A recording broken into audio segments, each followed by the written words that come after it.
Hey there, welcome to another episode of Moandain Designs. I'm your host Moandain. This video is part of my tips and tricks series, and today we'll be talking about tools and chemicals.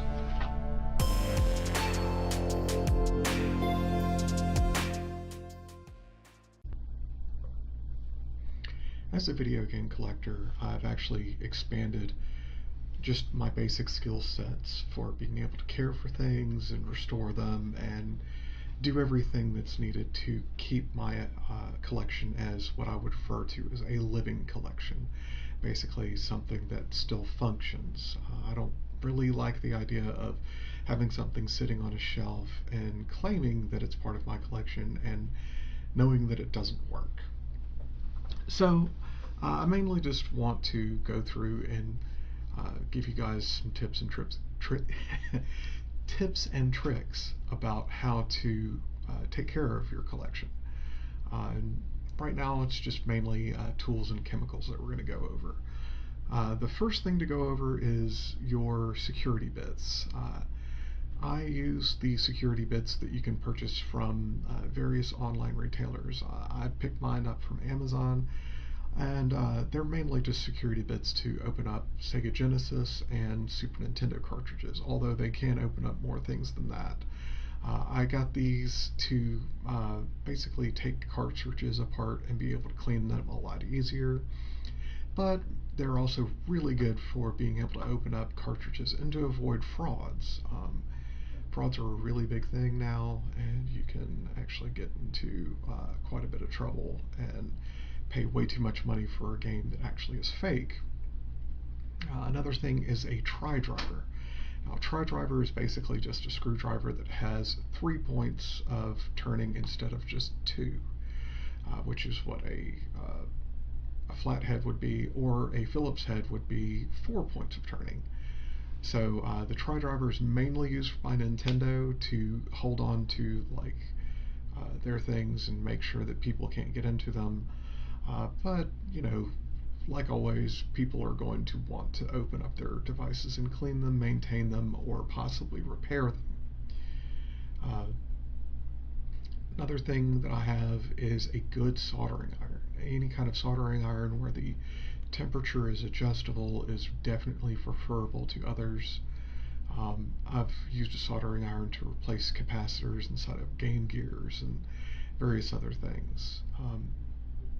Another great thing is a guitar pick. You know, it might sound a little funny, but I've used a guitar pick to actually open up game cases and systems without marring the plastic and scarring it up and, you know, just making things ugly. It's much gentler to be able to just pry things open with it.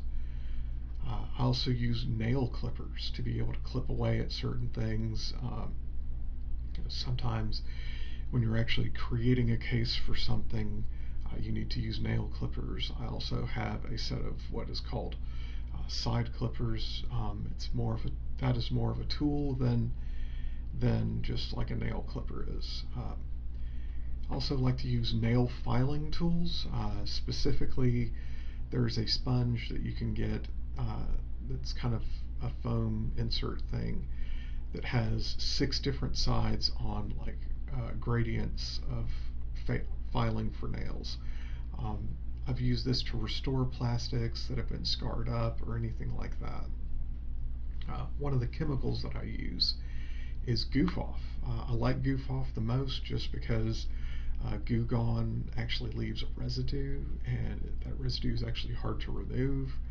That residue also can get into places where you don't need it to get into, and I just feel that I can actually control Goof Off a lot more. It is still a little bit dangerous. It can actually lift the pigment from some of the game labels and stuff like that, like for Super Nintendo and Nintendo 64. So it does, you do have to be careful with it. I'll also like to use press and seal to protect labels. So when I'm using Goof Off or anything like that, I will use press and seal and trim away and the excess that I don't need to have, so that I can use Goof Off and maybe get a little bit messy or anything like that and not damage my labels. I also use blue painter's tape to protect labels and various parts from things.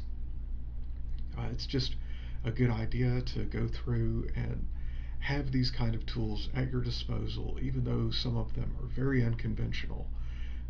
I've always found that having any kind of level of preparedness has made any of my projects go a lot smoother.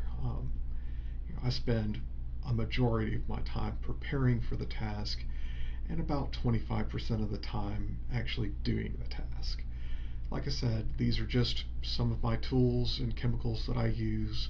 I'm not actually sponsored by Amazon or any of these companies. I'm not sponsored by Goof Off, but I do use their stuff. You know, and it's just nice to have around so that you can be prepared for any kind of accidents or anything like that. Well, that's it for this episode of Moandain Designs. I'm your host, Moandain, and I hope you enjoyed this episode as much as I enjoyed making it. If you like what you see, you can support me on my channel on Patreon by clicking the link below. As always, please like, comment, and subscribe. Have a wonderful day.